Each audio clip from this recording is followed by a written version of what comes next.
fazer nada.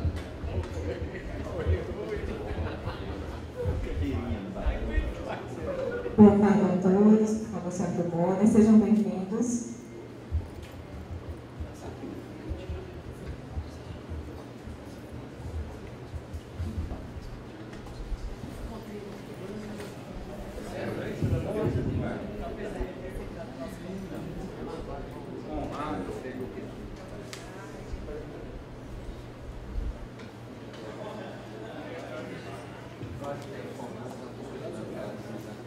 Iniciaremos em instantes, assim que o doutor José Reinaldo assumir a mesa.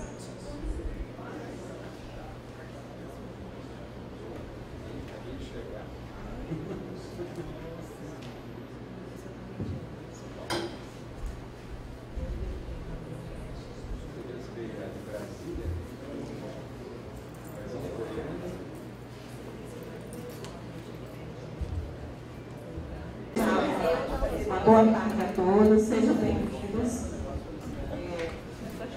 Em nome da IMB, gostaria de saudar todos os colegas, os participantes aqui do nosso encontro. Também em nome da IMB, nos desculpar em razão da ausência do ministro Fux, que teve problema de agenda e não pôde comparecer. Então, o cerimonial solicitou que nós pedíssemos desculpas aos palestrantes. São as coisas de evento de última hora que a gente não tem como prever. Vamos trabalhar hoje aqui com dois palestrantes brilhantes, a democratização do sistema de justiça, né? Um tema da mais alta relevância hoje para o Poder Judiciário. Como dizia Churchill, que é uma frase muito citada, a democracia que é a pior das formas de governo, né? Com exceção de todas as demais. Mas a frase também expressa sempre uma necessidade de repensar a democracia, de corrigir os rumos, de ver novas formas de atuar nessa questão. E é dentro dessa ótica que nós trazemos aqui os nossos palestrantes, o Dr. José Reinaldo de Lima Lopes e o Dr. Oscar Vilhena. O painel funcionará com palestras de cada um deles de 40 minutos. Em seguida, nós abriremos 20 minutos para questionamentos que serão feitos por escrito. Só vocês levantarem a mão, nós teremos uma pessoa lá atrás que pegará e trará para a mesa os questionamentos. Eu vou apresentar o primeiro palestrante, que é o Dr. José Reinaldo de Lima. O Dr. José Reinaldo é graduado em Direito pela Universidade de São Paulo e em Letras pela Universidade de São Paulo. Tem mestrado, doutorado em Direito também pela Universidade de São Paulo e é titular hoje da mesma universidade. É pesquisador da Escola de Direito da Fundação Getúlio Vargas. Não mais, ele está me corrigindo aqui que há pouco tempo deixou a Getúlio Vargas, da Fundação de Amparo à Pesquisa do Estado de São Paulo, é pós-doutorando, é isso, doutor? Pós-doutor, a correção aqui, pós-doutor pela Universidade da Califórnia e foi professor visitante da Universidade Nacional de Colômbia e da Universidade de Munique. Tem experiência na área de Direito, com ênfase em História e Filosofia do Direito, bem como Direito do Consumidor e Direitos Humanos, atuando principalmente nos temas Justiça, Raciocínio Jurídico, História e Direitos de Reconhecimento. Então, esse é o currículo bastante vasto do Dr. José Reinaldo. Eu passo a palavra a ele por 40 minutos, em seguida farei a introdução do Dr. Oscar Vilhena. Boa tarde a todos. Eu começo naturalmente agradecendo o convite da AMB para esse evento e agradecendo também a oportunidade não só de compartilhar ideias com o público selecionado, mas compartilhar a mesa pela rádio e por interesse para o professor Oscar. E rever vários amigos que eu fui encontrando aqui ao longo desse tempo. Democratização e justiça. Eu poderia falar de 4 aspectos dessa relação. Eu poderia falar da democratização do sistema de justiça sob o aspecto do acesso. Democratizando a justiça significaria abrindo a justiça para mais gente, para mais gente em termos de número, para mais gente em termos de status social, classes sociais.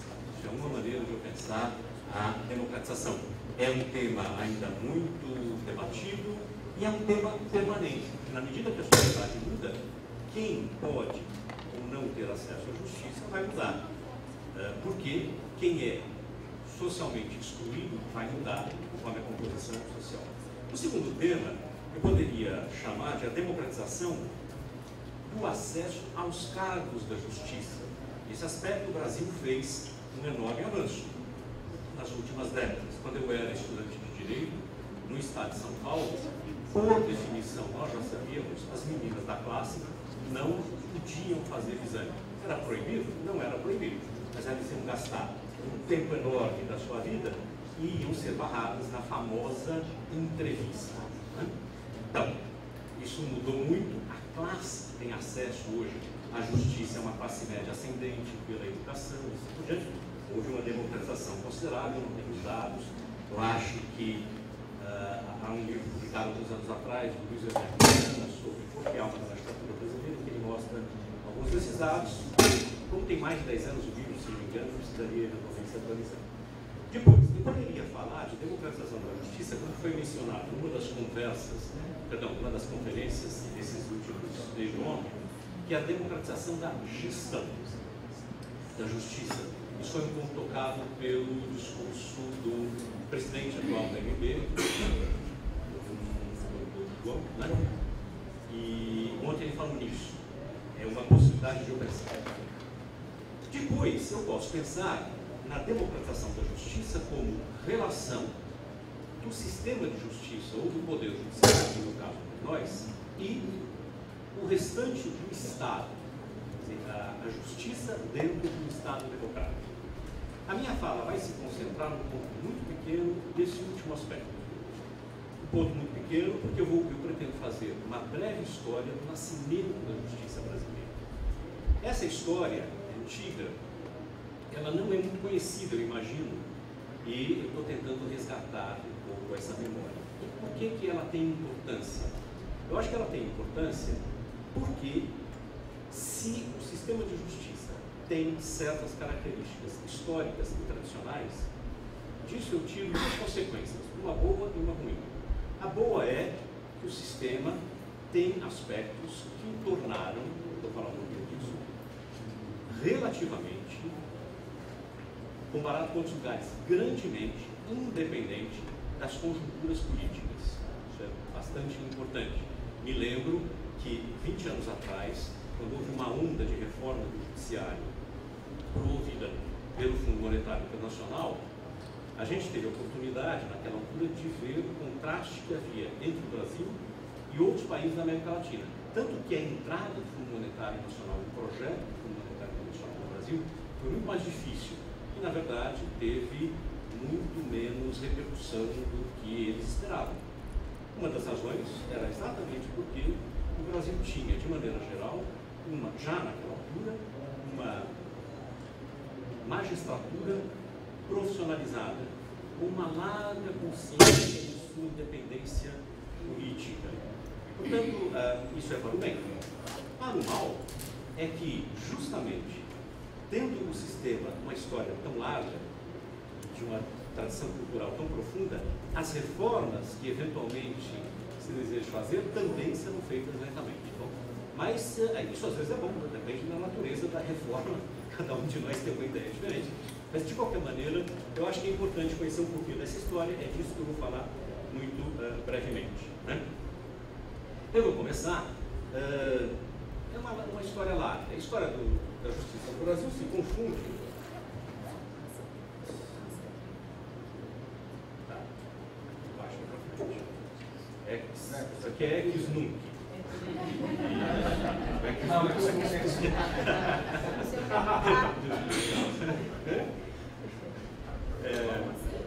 Acho que tá bom. Não, talvez se apagar essa carreira de luz vai estar um pouquinho mais fácil. Mas bem, foi. Bem, enfim. Não sei se daria para trocar o microfone, não está bom esse microfone. Vamos ver se Será que não dá para apagar? Então, essa cadeira aqui, né? Escutam? Melhorou? Não. Não? O outro é baixo. Os dois.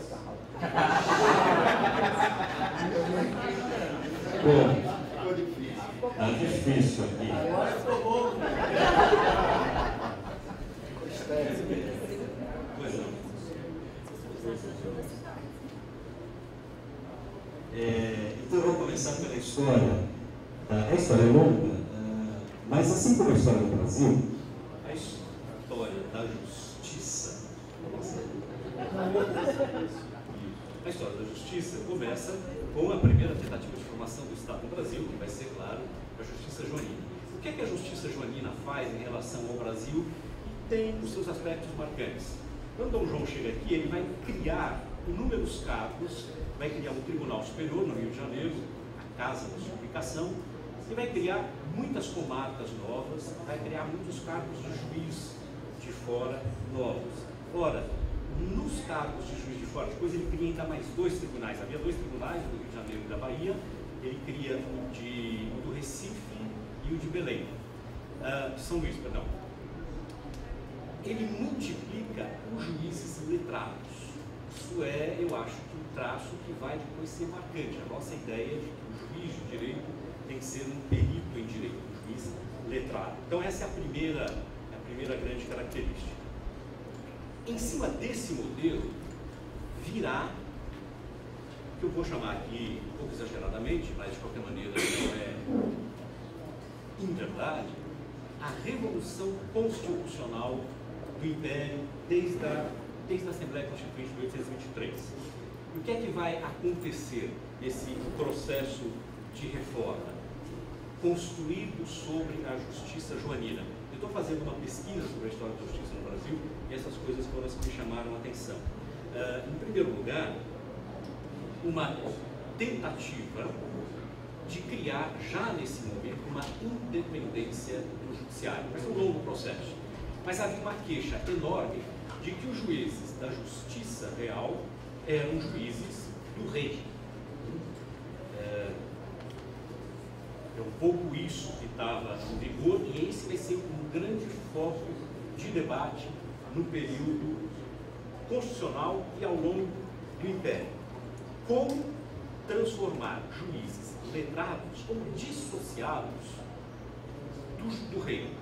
Porque socialmente eles estão vinculados à elite. Os homens que chegam à magistratura são homens vinculados à elite. Bom, então, como é que nós podemos separar? Haverá uma longa discussão, mas haverá um modelo importantíssimo, na minha opinião. A criação do júri. Na Assembleia de 1823, eles têm tempo de discutir a criação do Tribunal do Júri. E eles aprovam, é muito curioso esse processo, eles aprovam muito rapidamente. Tem uma voz importante dissonante, que é o Silva de Lisboa, o Visconde de Cainu, mas todos os outros aprovam muito o júri. E curioso, eles aprovam o júri para o direito penal, para os processos crimes e para os processos civis. Qual é a grande esperança deles? É exatamente que a composição, é o que nós vamos chamar o governo misto, né? A composição de diferentes atores é que vai controlar o juiz, reduzindo a decisão, entre decisão de fato para os juízes leigos e decisão de direito para o juiz letrado. Eu diminuo o poder dos juízes e eu incluo na máquina de fazer justiça a participação popular. Esse é um grande ideal liberal, é um grande ideal constitucional, é um grande ideal do século XIX. Eu chamo a atenção de vocês para isso, por quê? Porque não é assim no restante da América Latina, da América Ibérica.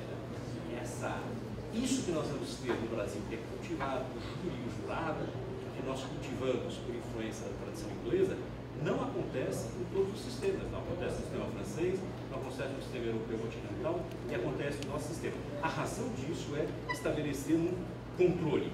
Por quê? As queixas eram de que o juiz do rei era extremamente associado ao rei. Como ele estava vinculado ao rei, ele queria fazer uma carreira. Isso é um outro problema que nós vamos ter no Brasil. E chegar na corte, e chegando na corte, participar das grandes decisões do Império, né? Essa era a visão. A ideia dos liberais é: se eu introduzo o elemento popular na justiça, eu reduzo essa espécie de dependência ideológica, se nós quisermos. E a outra queixa era que o juiz do rei era um delegado do rei nas localidades. Isso é um problema seríssimo, que nós fomos resolvendo com muitas dificuldades ao longo do tempo. O juiz do rei era um delegado, ele funcionava, havia muita queixa de que ele funcionava como um interventor do rei nas comunas. Ele precisava restabelecer a autonomia do local, o problema dos municípios, dos poderes locais, uma coisa que a gente discute até hoje, né? Os poderes da base. Os liberais resolveram como?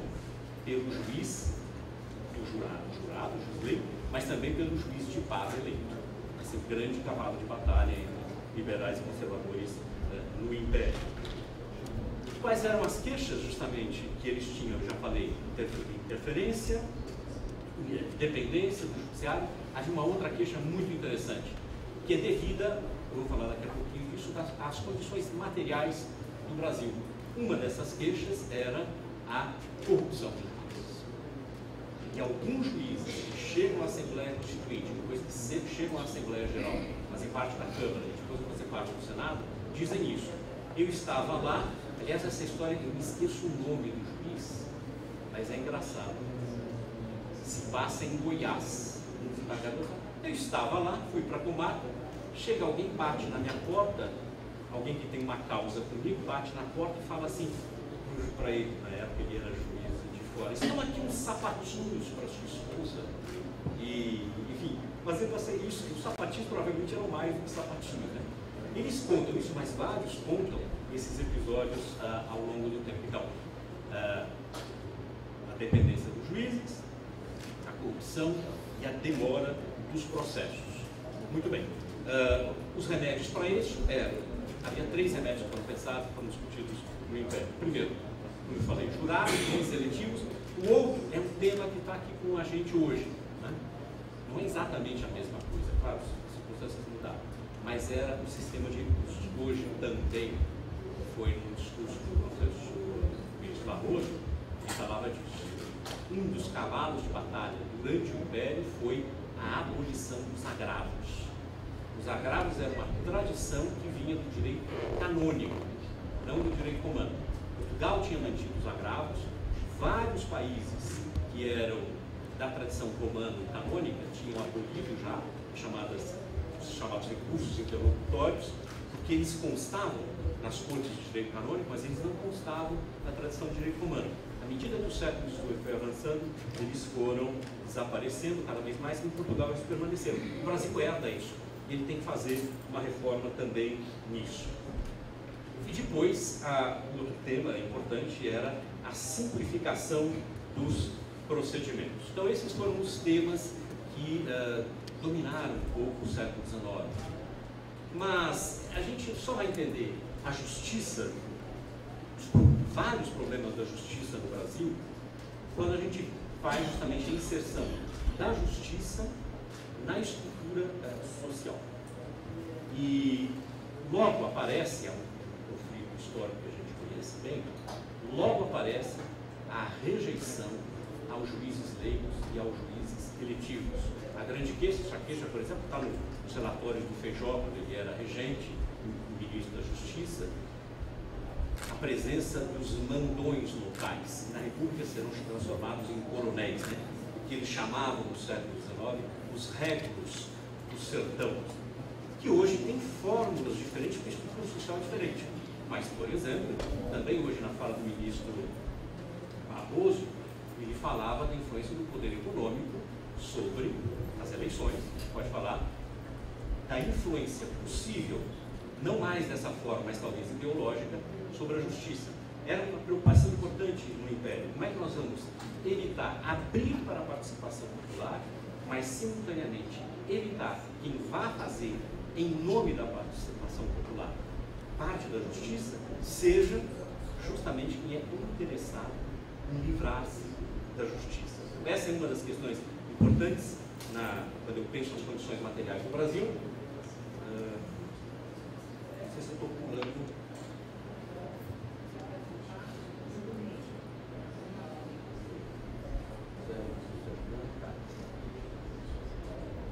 Essa aí é a figura do Martins Pena, o autor de Juiz de Paz na Roça. Né? As críticas que eles faziam aos juízes eleitos eram ignorantes, eram analfabetos, estavam sujeitos aos interesses pessoais. Para quem não leu ainda, quem não assistiu, vale a pena assistir. Ele quer atrapalhar o casamento da filha, então ele pega o menino e faz o recrutamento obrigatório do menino, o menino vai para a cadeia, enfim, esses são os grandes. Isso é outra parte importante de eu pensar na história da justiça no Brasil. Até onde chega o Estado? Eu tenho ali à direita um grande mapa do Império. O Império está mais ou menos mapeado. O mapa é da década de 40. Mas quando eu vou para a efetividade da presença do Estado no Brasil, eu tenho um mapa como esse do meu Estado, o mapa do Estado de São Paulo, toda aquela parte verde, que é, para quem conhece São Paulo, de Botucatu para diante, né? A Noroeste, a Alta Sorocabana, a Alta Paulista, quem é paulista sabe dessas histórias do interior, aquilo lá está marcado assim: terra dos botocudos, terrenos desabitados. Então, até onde chega o Estado constitucional brasileiro? Isso aí é esse mapa é 1886. Estamos no final do Império, nos 2 últimos anos do Império. O Estado não tinha chegado lá. Os rios eram usados para chegar aqui ao Centro-Oeste, ao Mato Grosso e eventualmente a Goiás. O caminho de Goiás passava ali em Ribeirão Preto e Franca. Mas era isso, as condições materiais. Então, eu estou falando dessa história porque eu acho que é o que a gente tem que pensar também hoje. Onde chega o Estado? Por exemplo, no Pará, eu tenho cidades onde eu só posso chegar depois de 36 horas de barco. Um juiz tem, eventualmente o vigário tem, todo o Estado, o resto do Estado está presente? Nem sempre. Os juízes desempenham um papel importantíssimo. Mas enfim, o que mais? As condições materiais, as macro-divisões sociais do país. Hoje também na fala do professor Daniel Sabendo, ele apontava para isso. Há uma população, hoje, por exemplo, 600 mil pessoas são os encarcerados no Brasil, que não têm acesso a nada. São realmente escondidos e jogados lá. Uma parte considerável da população brasileira, além de outros que não têm acesso a muitos serviços do Estado, ou mesmo, não é só o serviço, eu estou pensando na própria noção de cidadania, de que eu tenho direitos, que eu posso fazer valer os meus direitos. Poderia apresentar mais outras coisas, aqui são quadros relativos aos indígenas que, contra a lei, secularmente foram também escravizados no Brasil. A nova justiça, com altos ideais, né, democráticos, constitucionais, democráticos para a época, constitucionais, não atingiam uma parte dessa população. É claro, os índios ainda tiveram, isso também é uma outra história, não vou entrar no detalhe, ao longo do Império, muitos juízes, sobretudo no caso dos índios eram juízes de órfãos, né, que tratavam dos seus interesses, alguns justamente com uma consciência muito clara da importância de defender esses brasileiros, porque eram, pela Constituição, brasileiros. Sem poderem exercer todos os direitos, mas eram cidadãos brasileiros, diferentemente da tradição americana, de como os índios eram estrangeiros. São nações que têm tratados com a União e moram nas suas reservas. Então, a história institucional é muito diferente. Bom, aí esses eram os índios escravos. A mesma coisa a gente pode falar dos índios. Isso aí, o que aconteceu durante o Império? Eu coloquei aí, começa a surgir já no Império as grandes tentativas de criação da carreira.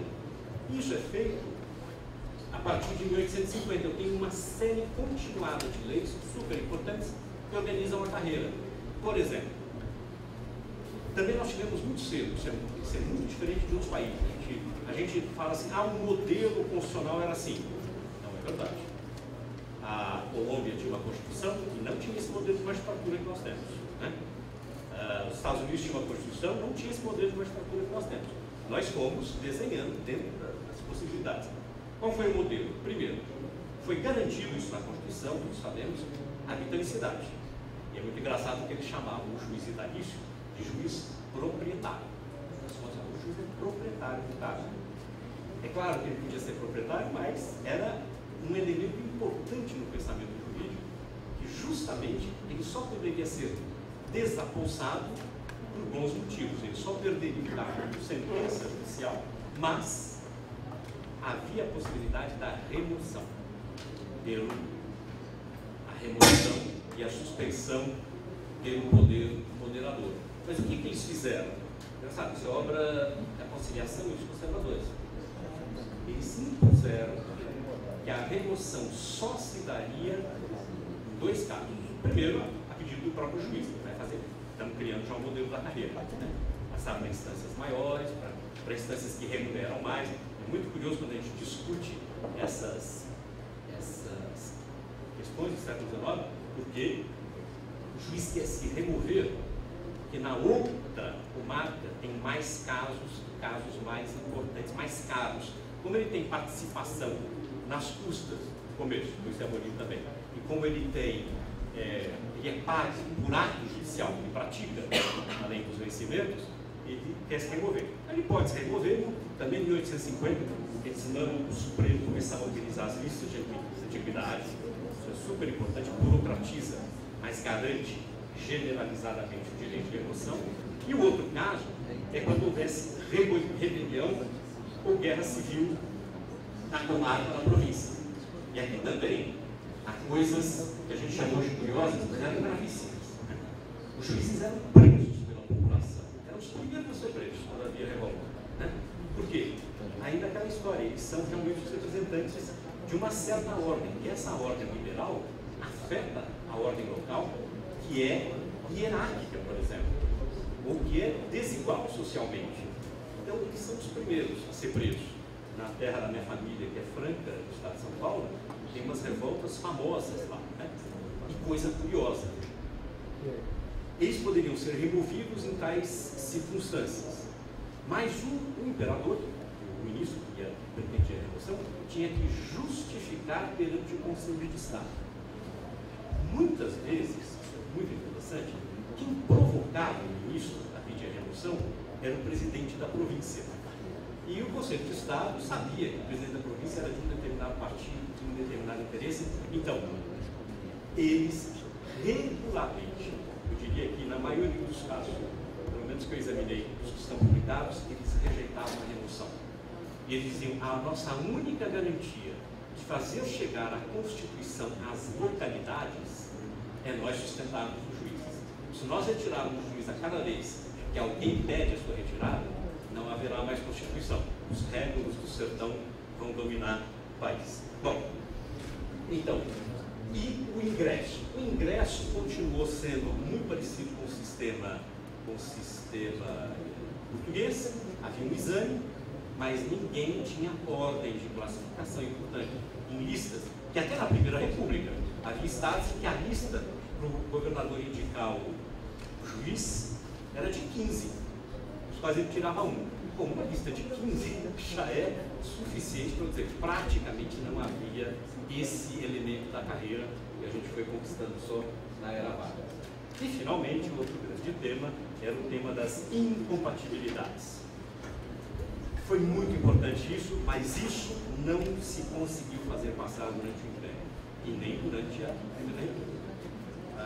Os juízes eram, muitos deles, vinculados à política. Não havia incompatibilidade, portanto eles podiam se eleger senadores, deputados, e eles transitavam de um poder para outro, coisa que a gente proibiu, e isso não é uma perda de direito, isso é uma garantia dos direitos da magistratura, e era assim que era pensado. Eles nunca conseguiram fazer isso no Império, várias vozes, o senador Nabuco, vários outros propuseram, foi passando, para não ser injusto com a história, nas leis eleitorais eles foram ampliando. Primeiro, o juiz não pode se eleger na sua comarca, depois ele não pode se eleger na sua província, mas daí não passou, né?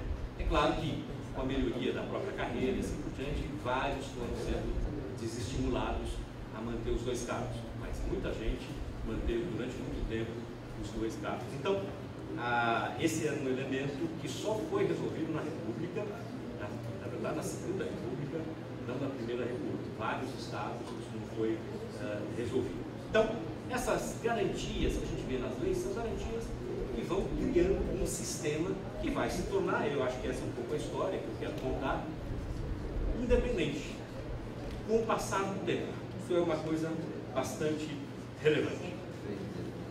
Bom, eu poderia, portanto, dizer que há uma tradição quase que bissecular no Brasil, de construção de um poder e de um debate da construção do poder judiciário, a consciência dos desafios que ele enfrenta. Quero passar para uma outra coisa, que é a parte... Bom, aqui são os números. Em 1832 nós tínhamos 33 comarcas e 66 cargos de juiz de direito, não todos eles preenchidos, né? Para aquele Brasil que já era daquele mapa lá que a gente viu no começo da exposição. Quando eu termino o Império, eu tenho 435 comarcas, eu já tenho 638 juízes de direito, né? Então, considerável avanço. A minha segunda história, que é algo que tem me interessado nos últimos tempos, muda completamente a chave. Já não é uma história da instituição, mas uma história da cultura. Eu acho que nós somos herdeiros, há 200 anos, de uma cultura, que é a cultura que diz, inspirada nas palavras de Savigny, toda lei precisa ser interpretada. Eu estou trazendo isso como um desafio contemporâneo. Por que um desafio contemporâneo? Pelo menos na minha geração, no âmbito em que eu circulo hoje como professor e vejo pelas respostas dos meus alunos, há uma crescente ideologia espalhada pelo país que, como dizia o Guimarães Rosa, são pães, é questão de opiniões. Nós podemos mudar tudo. Eu atribuo isso, estou fazendo uma caricatura porque posso dar pressa, à introdução dessa ideia do Savigny. Savigny diz no seu famosíssimo tratado, ele está combatendo a ideia que precedia: aceitar a interpretação como explicação das leis obscuras é considerá-la um remédio a um mal. Isso cerceia a parte mais nobre e fecunda da interpretação, que consiste em compreender as leis não defeituosas. Qual é a ideia do Savigny que a gente reproduz? Toda lei precisa ser interpretada. Se ela precisa ser interpretada, ela pode também ser interpretada em vários sentidos. Essa frase do Savigny é uma resposta a uma outra maneira de entender o direito. A maneira anterior de entender o direito dizia isso. Isso é do Arrhenius. Chantes juris muda interpretar o desiderado vis e aut imperitus. Não é preciso interpretar o direito, a não ser para os imperitos. Ele tem um colega dele também, que é o Donelos, que diz: só para os ignorantes. Eu acho que isso é um tema importante para nós pensarmos hoje. Se toda lei merece interpretação no sentido originado pelo Savigny, nós caímos num problema que eu acho que é o desafio dos tribunais e da magistratura hoje, que cada um pode interpretar. Ora, uma das funções, sobretudo dos tribunais superiores, é dar a interpretação. É claro que haverá momentos em que a gente vai ter confusões. Claremos dizia, quando é que a lei precisa ser interpretada? Bom, se ela foi mal escrita, eu preciso eliminar os defeitos. E ela também precisa ser interpretada quando o caso é muito novo. Hoje o ministro Barroso deu 2 exemplos lá: células tronco e não me lembro exatamente qual foi o outro exemplo que ele deu. Bom, por que é difícil? Porque a gente está se defrontando com coisas que nós não éramos capazes de fazer e hoje somos. Mas muitas vezes nós estamos nos defrontando com coisas que são rotineiras e não precisariam de nenhuma interpretação nova, né? Digamos. Ou então não confundir a interpretação da lei com a aplicação do caso, que é, eu não vou mudar a compreensão da lei, mas o caso precisa ser explicado, e esse caso, com essas circunstâncias, não é um caso típico. Claro, abrir a porta para a interpretação e distinguir diversos momentos, que eu vou chamar aqui o momento da compreensão e o momento da aplicação. Bom, então, eu acho que é importante a gente lembrar essa frase, ela tem um efeito, mas vejam, eu estou apoiado numa autoridade importantíssima, um grande jurista no final do século XVI, começo do século XVII, na Europa.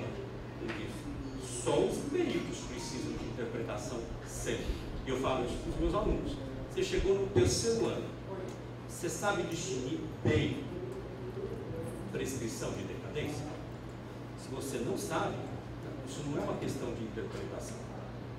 Isso é uma questão de ter e dominar os conceitos. Você não precisa interpretar nada, você precisa conhecer os conceitos. Então, professor, mas isso é um pouco... O senhor não acha que é muito rígido? Como eles falam para mim, eu dou aula de lógica. Mas a lógica não é muito rígida, eu falo, super rígida. Mas, inteligência, a única condição de nós conversarmos é haver lógica. É rígida, mas é a única condição possível. Um pouco na esfera da interpretação. Tem mais, então. Como é que eu acho que a gente pode começar a enfrentar o desafio? Já estou terminando. Gosto muito dessa expressão do Wittgenstein. Lá nas investigações filosóficas, ele fala: compreender é uma coisa, interpretar tem que ser outra coisa. Então, a gramática da palavra saber é ligada de ser capaz de, mas também é de compreender. Compreender é saber. Compreender uma lei não é interpretar um caso duvidoso. É ser capaz de ter o conceito básico e aplicar o conceito básico. Você tem conceito de mesa? Tem. Então você me disse isso é uma mesa. Não, mas é uma questão de interpretação. Não, é uma questão. A não ser que seja uma mesa pós-moderna, né, desenhada por um arquiteto, eu posso até ficar em dúvida. É para sentar? Mas a maioria dos casos não é assim. Né? E a outra frase dele: existe uma concepção de uma regra que não é uma interpretação. Eu preciso ter esses elementos. Um desses elementos, só para a gente falar aqui, é o conceito. Qual é o nosso conceito de democracia? Qual é o nosso conceito de direito? Qual é o nosso conceito de direitos fundamentais? Qual é o nosso conceito de direitos humanos? Qual é o nosso conceito de direitos sociais? Alguns de vocês me conhecem há muitos anos, eu escrevo sobre essas coisas. Isso é uma noção clara do direito social, né? De um bem coletivo, de um bem individual, e essas coisas nos ajudam muito. Então, eu acho que é parte do desafio contemporâneo, eu vou parando por aqui, nós repensarmos, mas agora eu estou falando nas faculdades, no ensino que a gente dá, no ensino do direito, e pensarmos essas coisas, que os nossos juízes sairão das nossas faculdades de direito, ainda bem, mas na faculdade de direito acho que nós precisamos voltar a ter esse tempo para a reflexão dos alunos. Por isso que eu lido com essas disciplinas que são para muitos consideradas perfumaria, mas é perfumaria para quem já sabe. Com os meus alunos, professor, a lógica é... Mas se você não tiver a lógica, você não faz mais nada. Se você não tiver, se você não explorar, eu acho que é meu anel que está dando um choque. Se você não explorar conceitualmente o seu campo, você vai ter muita dificuldade, mais dificuldade do que precisaria para aplicar o direito. Então eu estou terminando com essa ideia. Desafio contemporâneo, um deles, eu acho que é um desafio de base. Para nós, professores, é um desafio fundamental, tanto que nós temos que encarar. E acho que sair dessa ideia de que a interpretação é aberta e é subjetiva é uma das tarefas que nos compete como professores de direito. Desculpem incomodá-los e aborrecê-los por tanto tempo com essas conversas do século, do tempo do imperador, diz a canção, né? Mas eu acho que, às vezes, aproveitar um momento desse, que a gente não pode ficar para parar e pensar na nossa história, vale a pena. Obrigado, gente. Obrigado pelo convite para mim.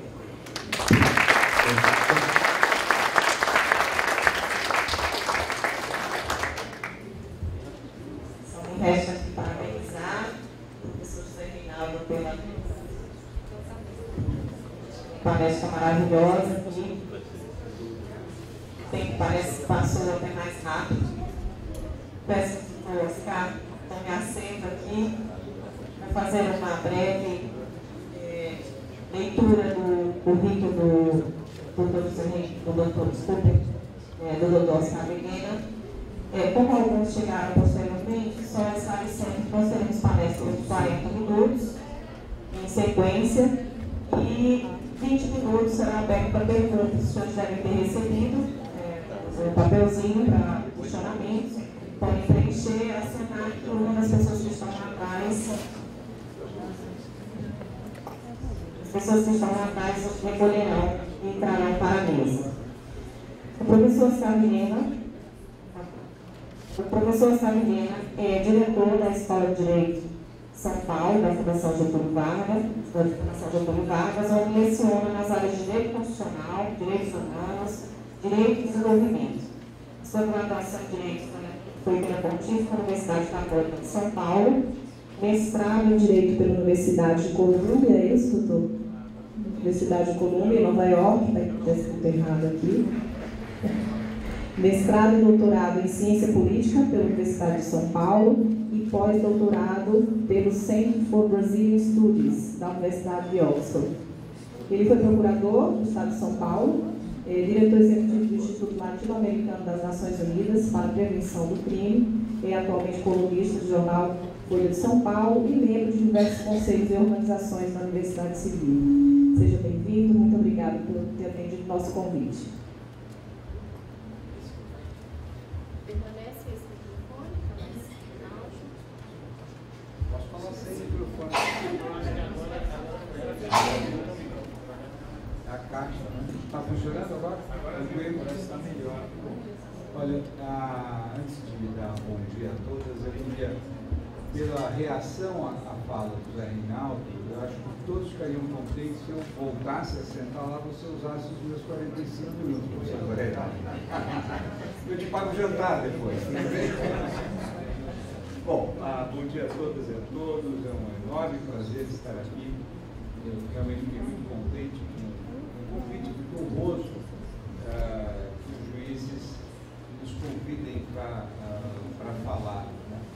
Eu lembro daquela última incidente do Supremo Tribunal Federal, que durante o julgamento do mensalão, se eu não me engano, a Folha de São Paulo detectou que 2 ministros trocavam e-mails que não eram exatamente simpáticos ao que estava acontecendo ali no processo.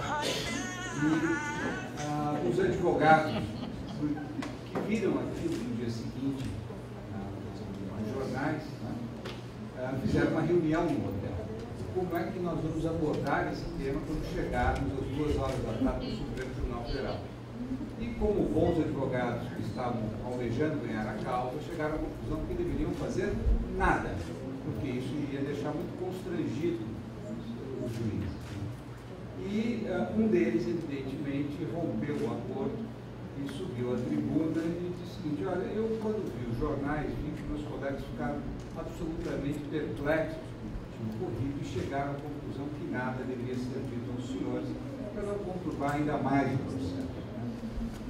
Mas eu discordo deles. Isso não tinha sido armado. Eu discordo deles, porque eu fiquei imensamente contente de saber que os senhores estavam acordados durante o processo. E, enfim, então essa percepção dos advogados de que quando são convidados pelo juiz para falar é quase que um momento de glória, porque pelo menos não por obrigação, mas por gentileza que vocês fazem. Bom, é um prazer estar aqui com todos. Eu queria, como o Zé Reinaldo, dizer que um dos bons motivos dessas reuniões é de encontrar os amigos, o Roger, o Gilberto, o próprio querido José Reinaldo. Eu queria agradecer a senhora pela coordenação da mesa.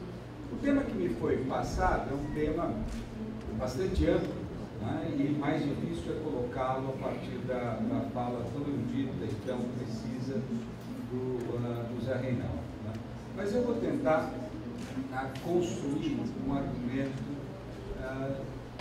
sobre a politização do sistema de justiça e, mais especificamente, a politização do Supremo Tribunal Federal a partir da Constituição de 1988. De que modo o Supremo Tribunal Federal tem interagido com a democracia brasileira a partir de 1980. Essa é a questão que eu pretendo colocar aqui para vocês e, certamente, tendo ouvido já essa manhã o ministro Barroso, muitas das coisas que vocês vão ouvir de mim já foram tangenciadas, colocadas, provavelmente colocadas com muito mais competência por ele. De qualquer forma, como eu não o ouvi, eu tenho esse benefício de poder avançar e reproduzir alguns. Então, a primeira coisa que eu gostaria de colocar é a seguinte: a composição entre democracia e constitucionalismo, que muitas vezes nós tomamos como um casamento absolutamente natural, ela não é uma composição destituída de tensões, desde o primeiro momento. Com isso eu quero dizer que democracia e constitucionalismo não nascem juntos, não partilham necessariamente dos mesmos princípios e que a sua conciliação não se dá sem inúmeras tensões. E, evidentemente, o Judiciário é uma daquelas instituições que se coloca no centro dessas tensões entre constitucionalismo e democracia. Nos tempos, vamos dizer, de modernos, para utilizar aqui, para um pouco recuperar aquilo que o Zé Reinaldo vinha colocando, o constitucionalismo ele é uma teoria política que tem por objetivo central a limitação do poder real.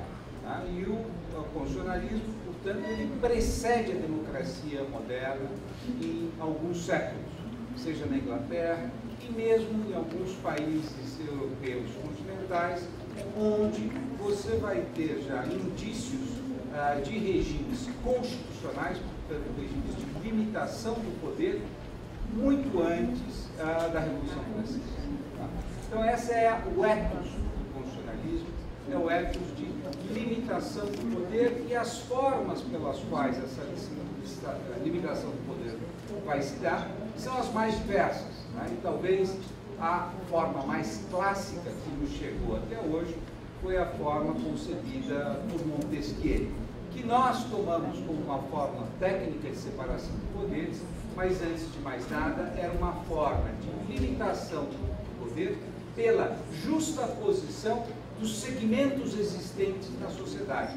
Qual é o poder que vai ser conferido à nobreza, qual é o poder que vai ser conferido à burguesia, qual é o poder que vai ser conferido à aristocracia. É o jogo desses três segmentos da sociedade que tem que ser articulado de modo a que um desses segmentos não seja capaz de impor a sua vontade a todos os outros. Tá? Mesmo a igreja, que talvez seja a grande constituição, a construção institucional artificial, ou seja, ela é racionalizada enquanto um ente político, ela vai se conceber criando limitações ao exercício do poder pelo Papa, os concílios, todas as formas pelas quais você deve conter o poder. Então, com isso eu quero colocar que quem pensa em Constituição, quem pensa em constitucionalismo, pensa necessariamente numa lógica de limitação do exercício do poder estatal. Diferentemente